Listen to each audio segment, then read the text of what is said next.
प्राणायाम के लिए सबसे जो सुंदर प्राणायाम है कपाल क्रिया। कपालभाति प्राणायाम करने से आपका जो स्टमक है वो अंदर से क्लीन हो जाता है, आपकी आंतें शुद्ध हो जाती हैं, जिससे फिर आपका चेहरा स्वयं दमकता है। तो कैसे करना है? पद्मासन लगा लीजिए। यदि आप पद्मासन नहीं लगा सकते तो कोई बात नहीं, आप अर्ध पद्मासन लगा लीजिए और दोनों हाथों को घुटने पर रख लीजिए। अर्ध पद्मासन अर्थात एक पैर को अपने दूसरी जगह के ऊपर, उस तरह से पद्मासन। अब क्या करना है? श्वास भरिए, श्वास को छोड़िए और अब बार बार वेग के साथ श्वास को बाहर फेंकना है।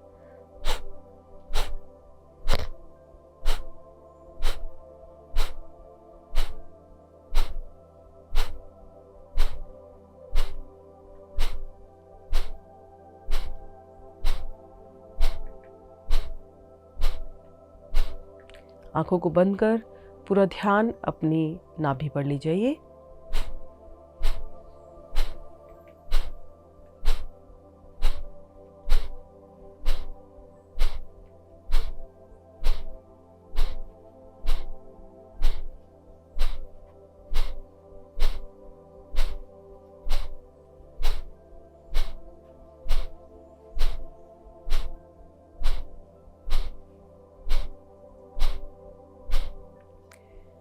इस तरह से कपालभाति की आवृत्तियों को आपको 5 से 7 मिनट तक दोहराना है। कपालभाति की आवृत्ति किसे नहीं करनी है? जिनका हाल ही में कोई ऑपरेशन हुआ हो या किसी तरह की और समस्या हो पेट से रिलेटेड, मतलब अल्सर हो या फिर हर्निया की समस्या हो, उन्हें कपालभाति प्राणायाम का अभ्यास नहीं करना है। गर्भावस्था में भी कपालभाति प्राणायाम का अभ्यास नहीं करना है, अन्यथा सभी कर सकते हैं। कपालभाति प्राणायाम के बाद चलते हैं अपने अगले प्राणायाम पर। अगला प्राणायाम हमारा मूर्छा प्राणायाम। मूर्छा प्राणायाम के लिए आपको क्या करना है?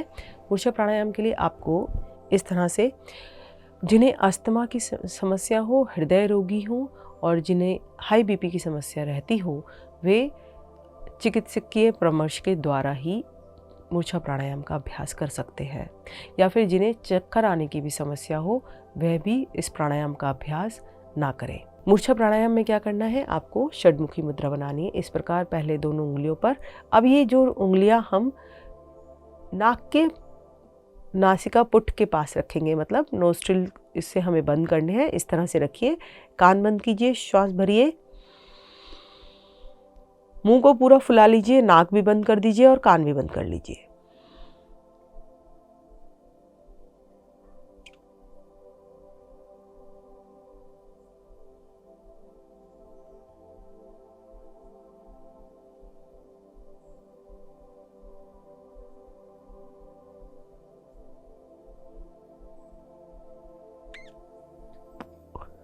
धीरे धीरे आएंगे वापस।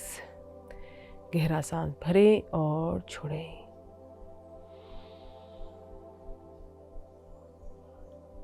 एक और प्रकार से करते हैं। इस तरह से अपने हाथों की उंगलियां मिलाएं, नाक को बंद करें, श्वास भरें और अब अधिकतम श्वास भरकर कानों से श्वास को बाहर निकालने का प्रयास करना है। भरिए श्वास,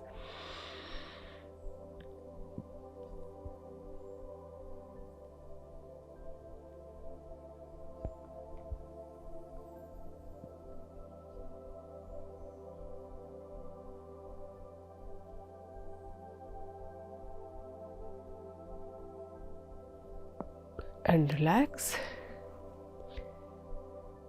इसकी भी आप 4 से 5 आवृत्ति दोहरा सकते हैं। और सबसे सरल और सुंदर प्राणायाम, प्रभावकारी प्राणायाम, चंद्रभेदी प्राणायाम। चंद्रभेदी प्राणायाम आप कीजिए, जिससे आपका मस्तिष्क शांत होता है और आपके शरीर में शीतलता आती है।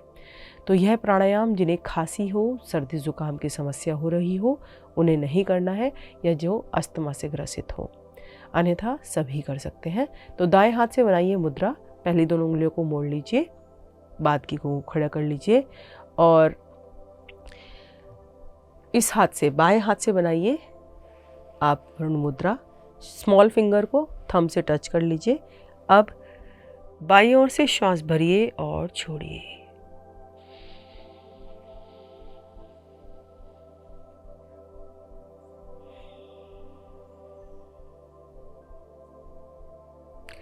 बाईं ओर से भरिए, दाईं ओर से छोड़िए। बार बार दोहराइए इस क्रिया को।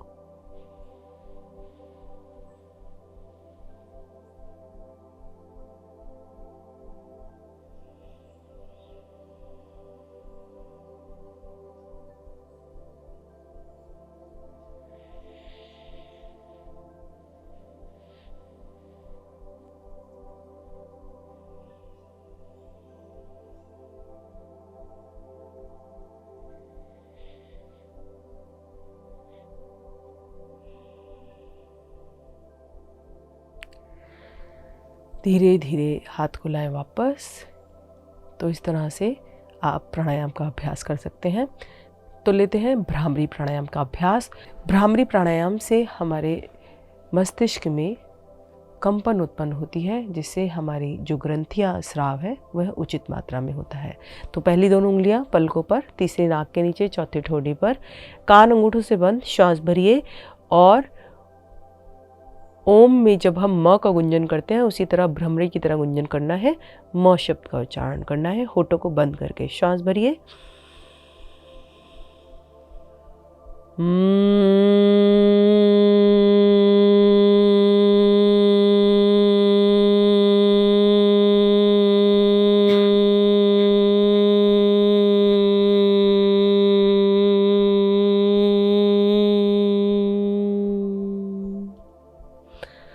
फिर से श्वास भरिए और कानों को इस तरह से बंद कीजिए कि आप अपने गुंजन को स्वयं अंदर की ओर सुन सकें।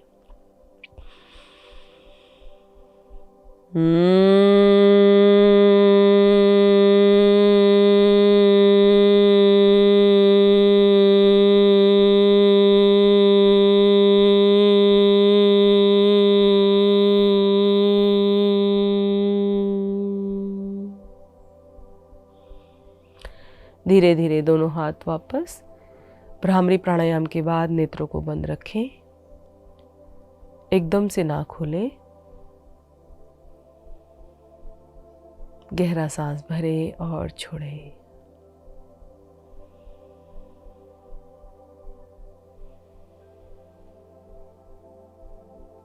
तो चलते हैं अब योग से भोग की तरफ।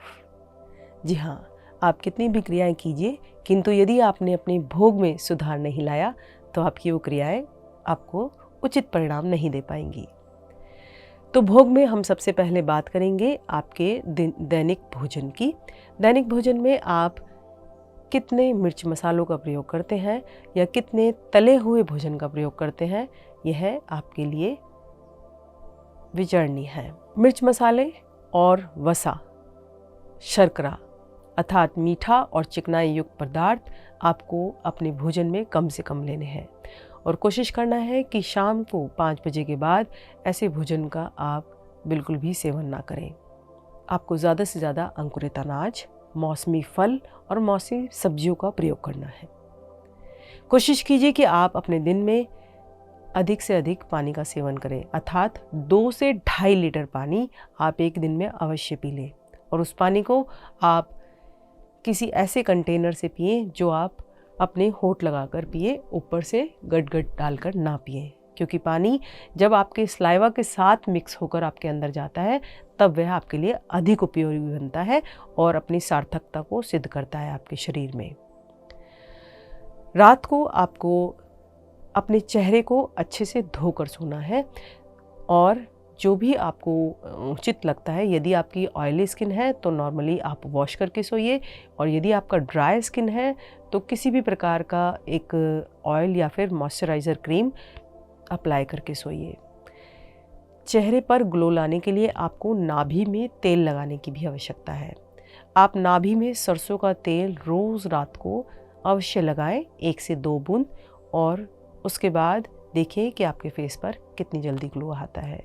नाभि पर तेल लगाने के यूँ तो बहुत सारे फ़ायदे हैं, लेकिन एक फ़ायदा ये भी है। इसके बाद यदि आप प्रत्येक दिन योग करते हैं और फेस मसाज करते हैं तो भी आपके लिए यह सारी क्रियाएं और लाभदायक हो जाएंगी। तो चलते हैं अब अपने हस्त मुद्रा पर। हस्त मुद्रा, पहली मुद्रा है पृथ्वी मुद्रा। पृथ्वी मुद्रा के लिए आपको क्या करना है, रिंग फिंगर और अपने थंब को टच करना है और बाकी की तीनों उंगलियां सीधी रखनी है। कैसे? इस तरह से रिंग फिंगर अर्थात अपनी अनामिका को और थंब को, अंगूठे को टच करना है और तीनों उंगलियां सीधी। अब गहरा सांस लीजिए और छोड़िए।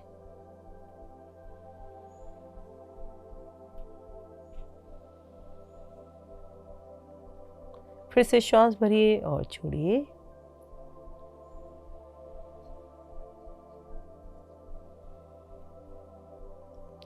चलते हैं अगली मुद्रा पर। अगली मुद्रा है वरुण मुद्रा। वरुण मुद्रा जो हमारी स्मॉल फिंगर है और थंब को टच करके इस तरह से तीनों उंगलियां सीधी इसको रखेंगे घुटने पर। इस तरह से आप वरुण मुद्रा का उपयोग कर सकते हैं। और पृथ्वी मुद्रा, दोनों मुद्राओं में आपको जो भी अच्छी लगती है वो एक मुद्रा आप रोज़ 15 मिनट कम से कम लगाएं। गहरा सांस भरें और छोड़ें।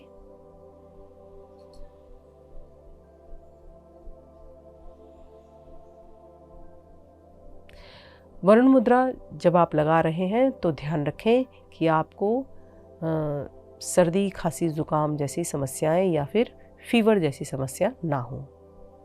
तो चलते हैं अपने आज के सुविचार पर।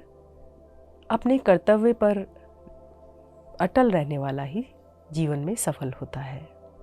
तो आप भी अटल रहिए योग के साथ। मिलते हैं अगली श्रृंखला में। नमस्कार।